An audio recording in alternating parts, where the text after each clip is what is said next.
We often talk about how we teach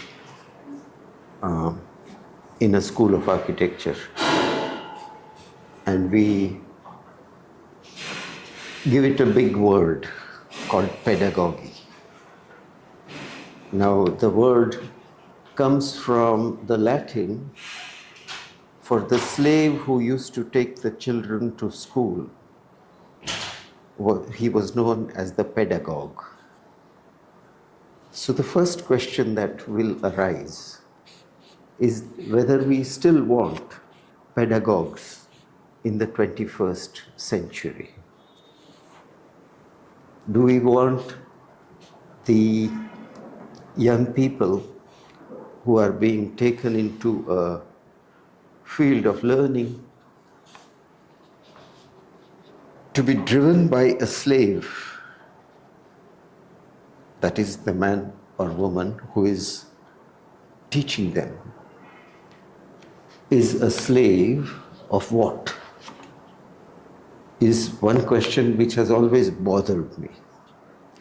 I'll just leave it hanging. We won't need to do much more than remind ourselves of the origin of that word. The second thing is that we always talk as if something new has to come into existence. Like the 21st century has to be different from the 20th century, which was different from the 19th century, and so on and so forth.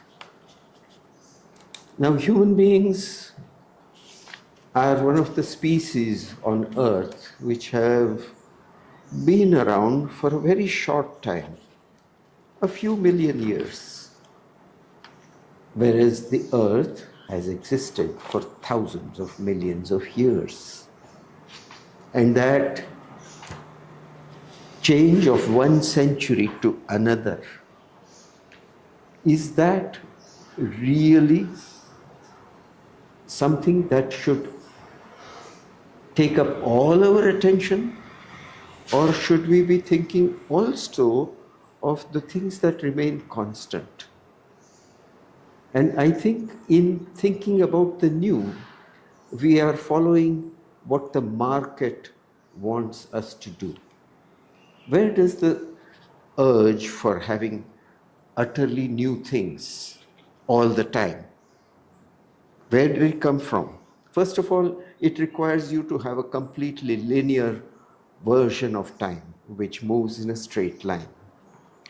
Second, it requires a belief that through reason, human beings can achieve mastery over the uncertainty of time.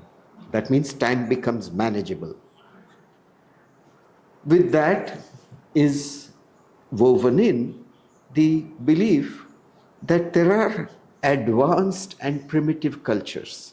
And it is advanced cultures which took a leap in time and are forward, and the backward cultures have to catch up.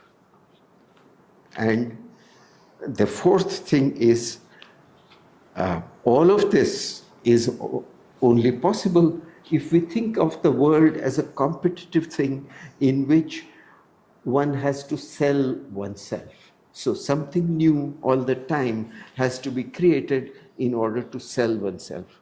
So I'm asking the question, is the new required as the main driver of thought, or is the new one of the things that happens, but not the only thing?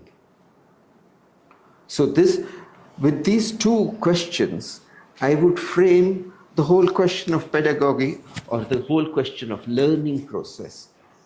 So first, if we accept that everything is interconnected, that all life and all insensate matter are all in interaction all the time, including now, then the process doesn't make the human beings at the top of that pile.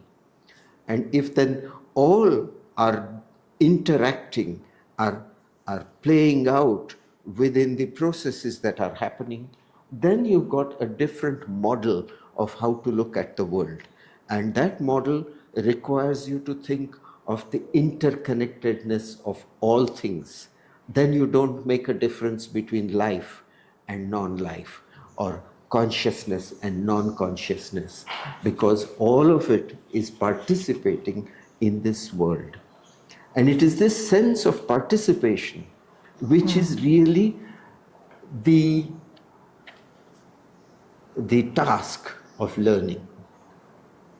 That we want to learn through everyday experiences, that we are participants in something which is far more complex, far more uncertain, far more full of surprises, possibly much more creative in its being than we can ever think it out. And to participate is to be a learner. To learn is to participate in the whole process of what is happening. And we have forgotten how to participate. I mean, that is the natural tendency of societies, to train people to forget how to participate with all things, with that tree outside, with the bird that just came down, with the insects which are flying, but also the sounds that are coming in, the light that is changing every moment. How do we become completely and open and receptive creatures in the sense of life, as something that is continually asking for our participation? How do we remind ourselves of the participation? And I think that is the job of the place of learning. The place of learning is the one that brings back to you the idea, or the experience rather, not the idea, the experience of being a participant. And I think that is what is the pedagogy, or the teaching, or the learning process that is required now more urgently than ever before. Because if we keep on trying to control the world, if we keep on trying to make our mastery over the world the most important thing, we are going to destroy ourselves. Other things will go on. The world will still continue. Insects will still be there. I'm told that cockroaches will continue to survive and do very well if we are not around. And so I think we got to take it a little careful, and we've got to look at the continuities.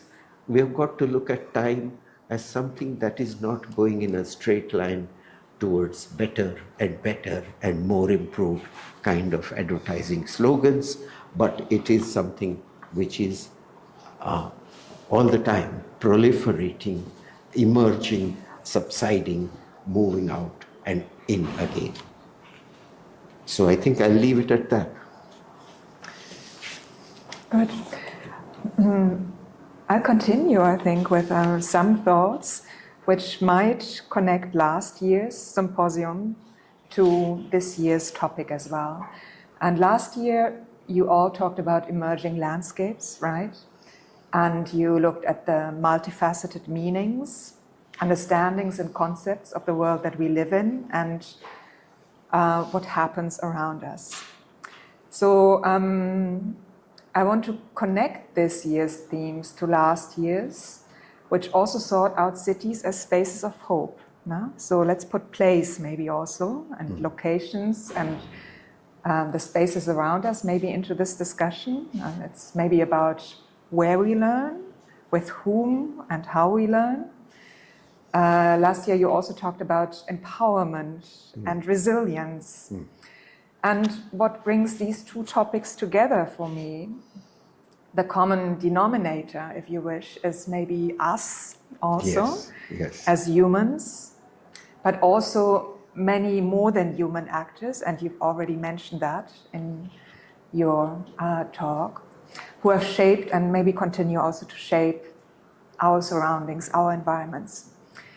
And this world we live in is anything but uniform, I think we have to say, and especially me, I have to say this coming from my perspective.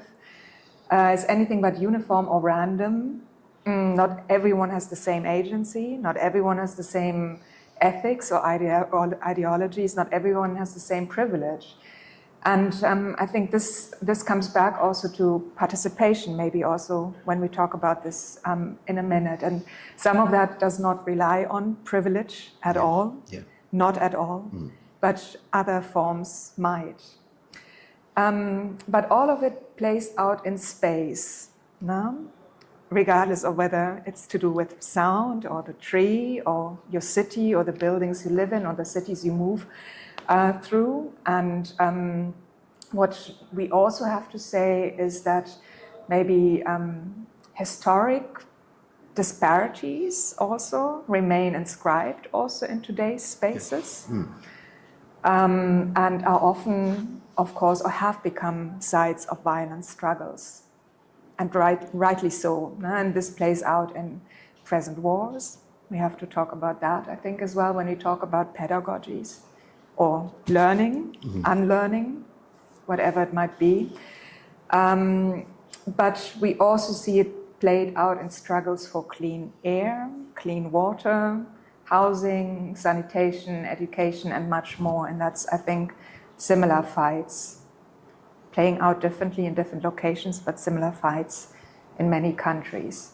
So it's to do with owning land, and I think being here in Avani and having this land around us can teach us quite a lot about what happens when there's monopolies also of land ownership, and with it, with this owning of land and making this land, and I think I'm trying to set out in one way or another the ground on which I understand myself as someone who works at a university, and there's students around me, and it's about how do we begin maybe to speak about the world that we live in and what's around us, but these kind of infrastructures that dominate us and sort of are here.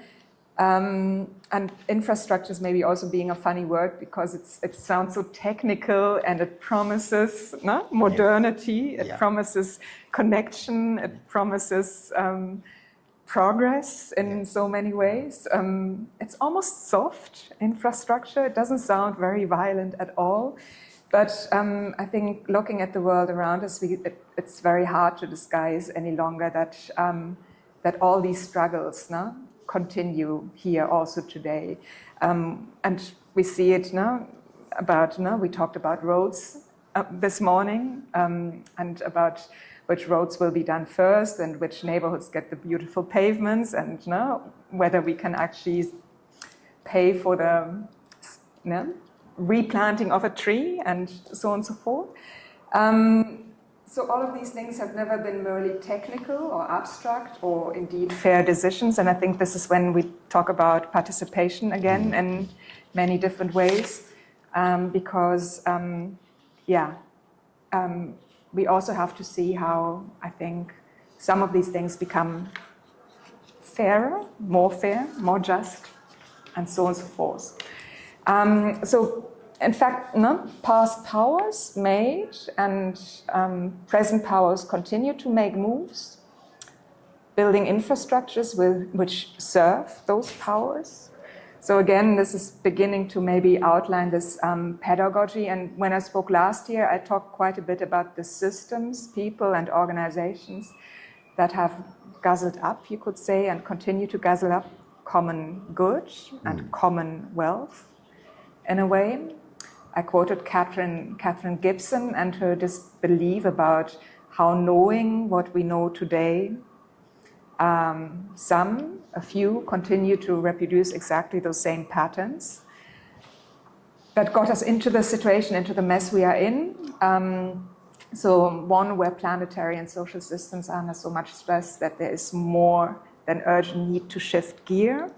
And I think, no, I don't want to talk about new, yeah, but I still want to talk about shifting gear, right? And when Gibson talks about shifting gear, she doesn't simply mean we, in inverted commas, have to speed up what we do, become faster and ever more speedy and make very, very quick decisions to stay within whatever this limit of 1.5 degrees, which is obviously has gone now, I think, and maybe it's 2 or maybe it's 3, but it's quite immense what's happening around us. But Gibson talks about devising new ways of being, new ways of bringing together materials and infrastructure, social and economic relationships, quite generally overcoming dichotomies. No? So the nature and humans, or all those silly things that have defined the modern colonial project, right? So it's quite a big task. And these divisions that have been designed, and I think we also have to say that they have been designed, they are human-made. They're not something that just happened, but they're human-made by the few.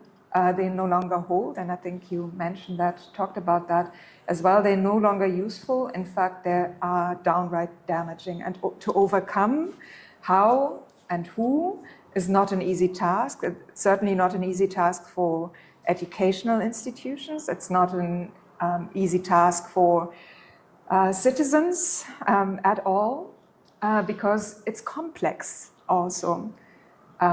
This entanglement of architecture also with capital and fossil fuels, and I talked about privilege as well.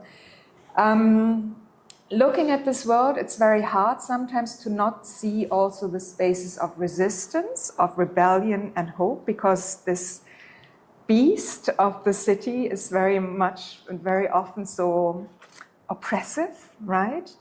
But there are spaces of rebellion, there are spaces of hope, there are spaces of resistance, and there have always been, right? So last year I proposed a set of actions, or better formulated maybe a set of actions that stem from also research that I've been doing around architecture and climate. And these actions addressed also different aspects of world making when it comes to the field of architecture, education, practice, methods, and so on and so forth. And my last one was about this very notion of shifting gear, and this is still as relevant as it was last year. And what I said was, I think the world is on fire, and so much is clear, and that buildings and infrastructures are financialized objects. All of this is not new, right? This is one thing which is really not new at all. And the consequences are unmistakable. They're also impossible to explain away. So we can't really also abdicate responsibility here, and especially not from my perspective. So if I were to connect this year's topic now, emerging landscapes, to those thoughts, and it speaks to me in two ways. On the one hand, it connects to the ongoing extractive and violent processes that shape all sorts of scapes. And that's not just landscapes, but it's airscapes, it's seascapes, it's many landscapes, of course. And knowing how much it hurts the many has not made the few stop, right? So we have still crop monocultures, we still have countries. I'm from Germany, right? And we still build stuff, although we know that we do not need stuff any longer. So we continue to engage in that. And all of that has an impact on further global warming and so on and so forth. But on the other hand, emerging landscapes are also sites, encounters, places, material and immaterial, that connect to work that is being done vis-a-vis these man-made conditions, right? To counter, to reverse, to redefine these man-made worlds. And how does one do this? And I think this is maybe something to talk about also in the symposium. What we do in my work back home is we investigate, analyze, and document whatever we find in front of us. And that sounds, again, soft, but I think to really engage in that deep understanding of space where we acknowledge all those beings around us, as you talked about, it's actually quite a tough job. It takes a lot of time. It's not fast at all, right? And this also maybe goes against some of these, maybe we have to talk about institutions as well, no? And their rhythms and their speed and how certain periods of doing are actually entirely counter to some of the rhythms of life, of course, that we need to study quite carefully, and how these can also then come together in that pathway of learning. So I always call it an approximation to understanding what's actually at stake. You cannot do the entire thing, but you sort of try to get as close as you can to the thing that you have to understand. And for me, I find it really important also to make it visible. And making visible doesn't necessarily mean to draw pictures or to have a visualization in one way or another, but to tell stories, to speak about it to others, maybe leave a trace in one way or another, an exhibition of sorts or such. No? So it can be tangible and intangible, but somehow I think we have to speak of these interconnections, as you called them, no? The interconnections of different worlds. And why is that important? We can link that to theory, of course. No? We can link it to Henri Lefebvre, who I really like to quote in these moments. And I quote him now. He said, "When no heed is paid to the relations that inhere in social facts, knowledge misses its target. Our understanding is reduced to a confirmation of the undefined and indefinable multiplicity of things and gets lost in classifications, descriptions, and segmentations." Yes. Yeah, and I think this is the thing which is at stake, no? Understanding the social facts to really know how to then also intervene. Because in the end, we also study architecture. I studied architecture because I wanted to somehow intervene in this world. Not just follow what's been taught before, but to understand how it can be more just in a way, how it can be more transformative, how it can be healing at times, how it can be caring, and so on, many things.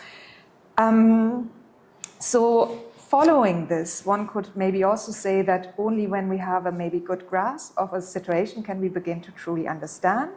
And other ways of doing, the emerging landscapes, read in that second dimension, is for me then also a practice that questions these constructed landscapes, seascapes, airscapes, learnscapes, maybe also as well, that we have grown up in and that have shaped us also. And it's a practice, I think, that recognizes that truly other ways of doing are only possible, only thinkable maybe also, when we take justice seriously and what we do, and when we begin to understand that what we do in one place has repercussions also on places elsewhere. And one of my favorite examples at the moment, because it's everywhere, it's AI, no? Which we talk as some kind of abstract thing, but also AI is not abstract. No? It's made of stuff, it's produced by people. It's important to talk about how it's made and where, and where the stores are, where the stuff is sold, how it's transported, where it's sold. All of those are spatial questions, and I think those are also spatial questions that we have to address in schools of architecture, right? So I think I do not want to drag this out much longer, but I think there is maybe something in the end that I just want to talk about, this shifting gear together again, which is very much about changing also this kind of business as usual around us. So it doesn't take much, I think, to understand climate breakdown and the traumatic disruptions to what it actually, how do I put it, that climate breakdown has massive implications also on architecture as we know it. And this is also not new. We've known that for 50 years, for 100 years, maybe for 150 years. Maybe we've known it from the very beginning when architecture as a profession was actually implemented, because it was set up as this privileged profession and so on. But architecture can no longer stand outside, no? And of these discussions, applying superficial patches maybe to the wounds that are left by climate. But out of this understanding that we're no longer outside, that we are part, that we are, to use your word again, that we are interconnected with everything, no? Other possibilities and new futures also emerge, yes. right? Yes. Absolutely. And these futures are not conjured up out of thin air. We do not have to invent them at all, but they are ways of doing and thinking that we can find if we choose to look already all around us. And I think it's this choosing to look that we have to train.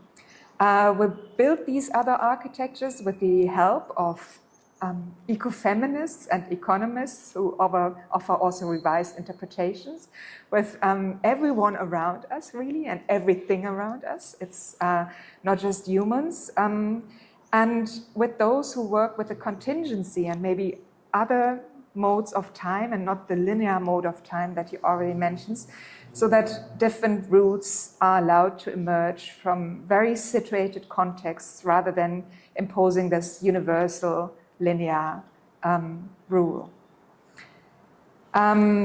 So if space then is seen as a process that negotiates and spatializes everything, really, no? From materials to culture to power to politics to everything, no? It becomes a really important agent also in imagining and realizing these maybe new conditions of climate as well. And this year's symposium speaks, I think, to these themes, and its setup promises hope. And hope is a dangerous word, maybe, in many ways, but I'm not really talking about the false hope of that we sort of snatch out of thin air, or the hope that mocks with these promises of beauty, but hope that comes with the reflections and interactions and the very deep and critical dives into relationships and the multiple practices that I'm sure that people will talk about during the symposium, as well as this maybe implicit understanding that other possible architectures or production of space are also maybe other possible climates. And this is, I think, at stake also in educational institutions. Yes, very much. Yeah. Yeah. Will just continue? Yeah. Yeah. Yeah. Well, actually, Tatiana, I think we were both talking about the same thing from approaching it from different directions, but meeting. Two things to me sounded very important. One was the question of scale, meaning this is a problem or these are the problems which affect very large relationships between countries, between societies, wars, for example, or pandemics, or things of that sort. So at one scale, it is huge things. And then there's climate change, which is even huger. At the other scale, it is tiny. What I do when I clean the floor is perhaps as important as what happens when Israel attacks. Yeah. So the scale, normally we have been emphasizing scaling up. and only talking about the large scale as being the important thing. Worry about that, work on that. The small things will take care of themselves. And I think this is where maybe there are some new things which we are beginning to see, that it is not just the big scale, both. It's both. It's both. And often you feel powerless if you only think about the bigger scale, Yeah. but you are empowered when you think about your personal scale, the scale of your group, the scale of your Yeah. city even. So I think that is one thing that I would sort of emphasize. The other thing that came up in what you talked about was, I think, the notion that we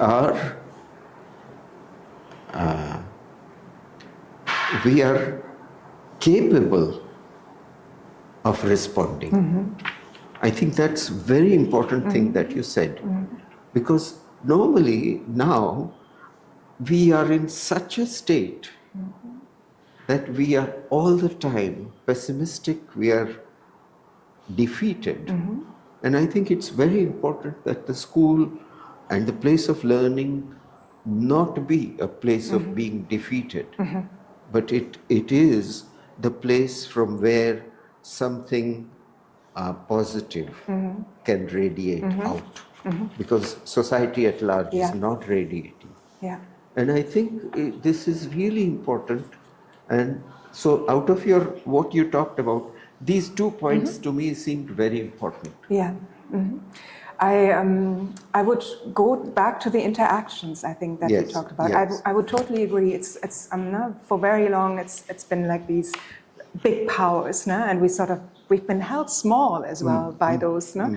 Sort of saying, no, it's like systems you don't understand, you can't intervene, and these kind of things also. So it's been a systematic, I think, a way of sort of keeping us in check in a way. That's as well. right. Yeah. Yes. Yeah.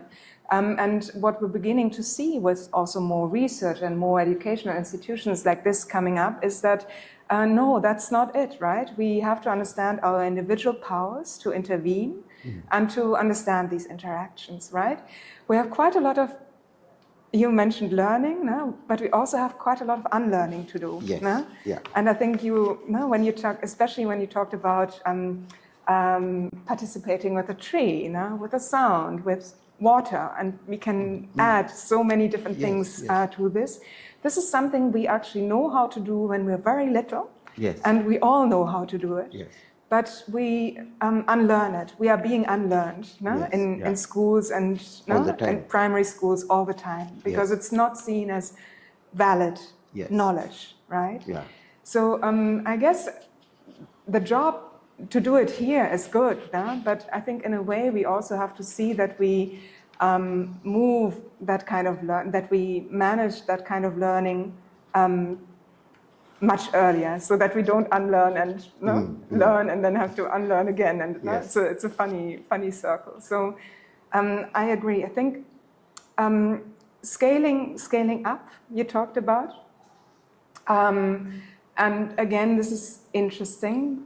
Connecting that to the things that we can do.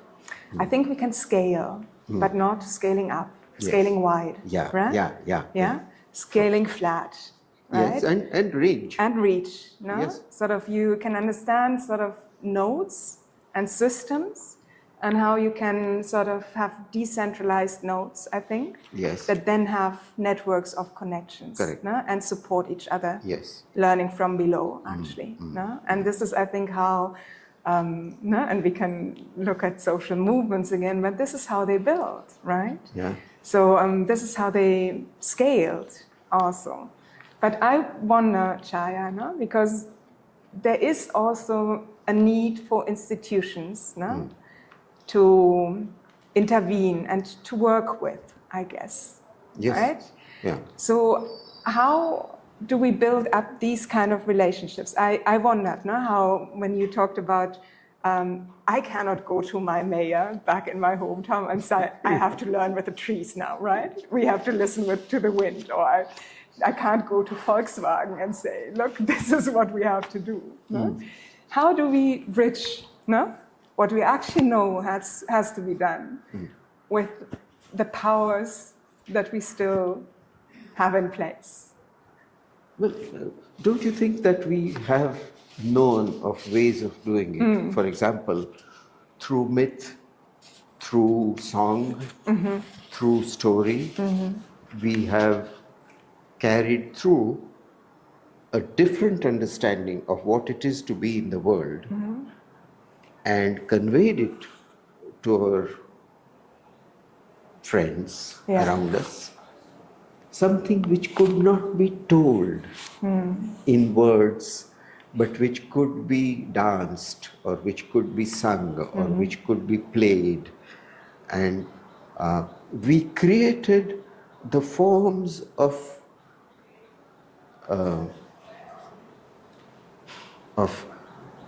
distilling our knowledge into forms where knowledge was not calculated. Knowledge could not be. So when we started saying that this is objective and this is subjective, we created the first stage of dividing the human being into something that is changeless and something which is subject to all kinds of fleeting moods. Whereas I think there are so many societies in Africa, in tribal India, in North America, which did not subscribe to this. And I think it is time that we started paying attention to our musicians. We started paying attention to our painters. We started paying attention to poets in order to tell us in what way we carry our responsibilities in this world, which we left it purely to the, let us say, the rational explanation. We only depended on the rational explanation as saying, now we should do this. Whereas we should really look at all of these ways, which are also human ways, which are maybe animal ways, and which are certainly children's ways, from which I think there is a great deal to be learned. Yeah, absolutely. So, in a way, I'm saying that the irrational has to be welcomed into. And maybe it's not the irrational. No. But it is the non-precise, the intangible, which has to be admitted into our worlds. And our worlds have suffered because those who kept the intangibles away from us could then rule over us in a different way. Whether it was in societies of great social disparity, economic disparity, or whether it was in colonialism, or whether it was in any other form. This manner was made possible only because you said, either you explain it and you show me the formula for it, or it's not true. And truth is something which I can tell you it is. Here we are looking at a different model of truth. Yeah, absolutely.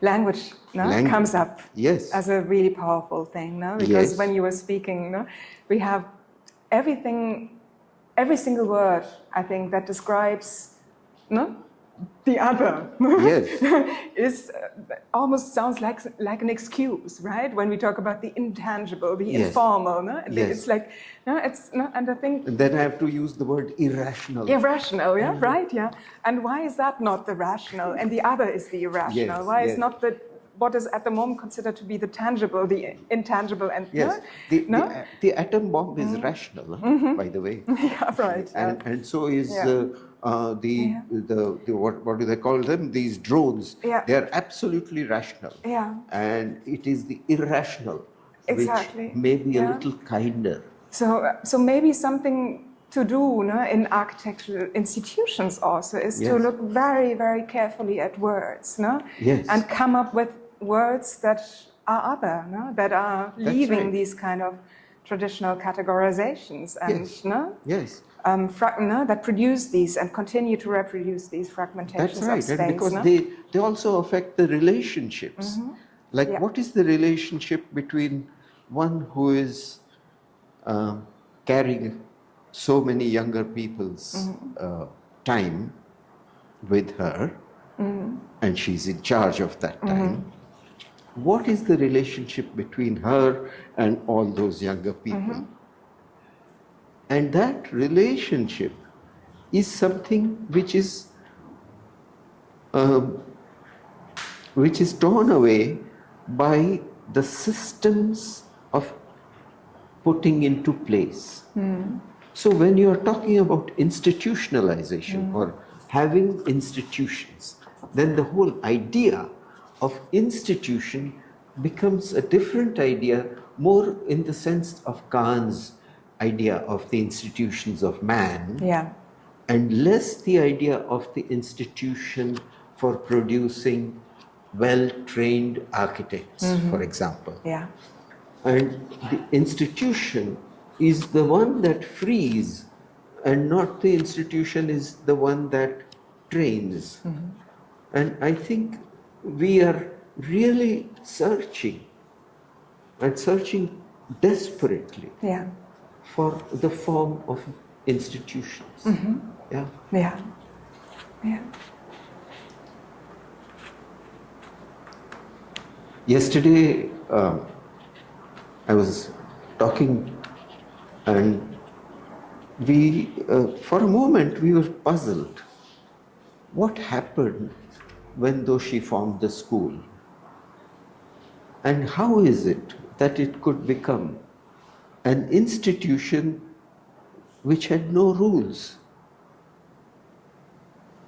And that was really puzzling, because now I've been trained to think institutions depend upon rules.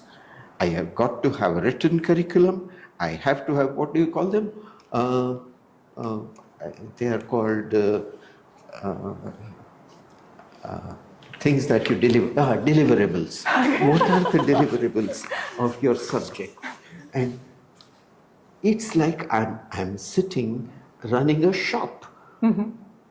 I don't mind, somebody has to run a shop, and we have to buy things, that's all right. Yeah. But whether it is packageable, this searching, or searching will always burst out. And I think this is something which we really need to work on.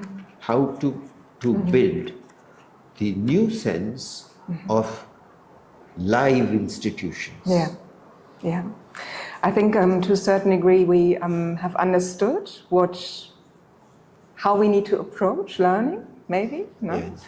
But how that then goes back into these Yeah. existing Yes. institution and Yeah. what it actually does do with what is currently called curriculum, Yeah. right? Yeah. This is something that needs to be unraveled. Yeah, absolutely.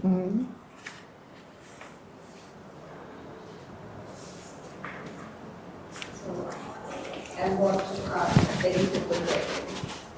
We have certain statements that are always spoken or used very casually and very randomly, like change is inevitable, the world is moving very fast. So, in this kind of a situation, today's era, where something that is relevant today becomes irrelevant tomorrow, how do you address this thing of being constant, as you were mentioning in the initial part? And how are we being forced to produce something that is new every now and then? Or are we really running after it? Or is it a forceful thing that is being imposed? Then we have no other option but to invent something new each and every day.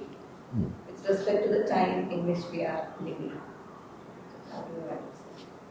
How much we can be constant? Well, I breathe in and breathe out maybe about 80 times in a minute, and my pulse rate remains the same. Hopefully it will remain throughout today. And I eat amount of food that is the same. What I'm trying to say is that we have a very short viewpoint about what is changing. That is being promoted. It is being promoted that the world is changing so fast that you better keep on changing. And whatever you learn now will be useless 6 months from now. So you make yourself able to completely throw away what you learned and learn something new for the next 6 months or a month even. And you will all the time be pressured not to learn forever. Yes? Now, this is something which the market demands, because otherwise you will not be able to sell the new laptops. I mean, this is as good as it can get, but they'll still come up with, every year, they'll come up with a new one. And so this is something which is, I think we have to be a little cautious about this thing of things are changing so fast, so fast, so fast. And you forget that there are things which that tree has remained similar in spite of leaf fall, in spite of new leaves. So it happens to that. Yesterday I was reading there are some fish which have lived for more than 370 years, and they're beginning to say that the older animals carry a lot of wisdom, which because we are killing off the older animals for longer tusks or other things, we are losing that wisdom. It's very interesting. Biologists are saying this. And so I think one should be a little skeptical about change. Yes, of course there is change, and there will be change. And morning will come, night will also come, and things will change. That's all right. It doesn't matter. It matters, but it doesn't matter so fundamentally that you have to throw away everything. And I think that is what we have to start doing, is to create a new sense of time more than anything else, a sense in which we are looking at time in a different way altogether. Yeah. I think what I would maybe add is that we architects generally can't say no to things. No? We're not learning how to say no to someone who says, I need a new hotel. Why would you say no, right? Yeah. Why would you say no to a new building project that might bring you fees and things like that? No? And I think we have to take ourselves out of that rhythm, out of that speed. And this is again something also for the institutions to understand that architects have for so long been service providers, right? In a way, sort of, and getting out of that system and back into asking the right questions rather than just coming up with responses to other people's questions, right? And this is something that adds, I think, to that notion of slowing down, right? Sort of saying, hold on a second, no? Do you really need this? Do we really need this, no? Or whom is it actually good for, right? Who profits in the end from that kind of intervention? And I think it's sort of working together with others and seeing how things are then ending up, and how they can also then be not just a thing that lasts 6 Yeah. months or a year or 2 years, but is thought in a different time scale, right? This is your time notion again. Yes. Something that can potentially last and outlive also certain short-lived changes.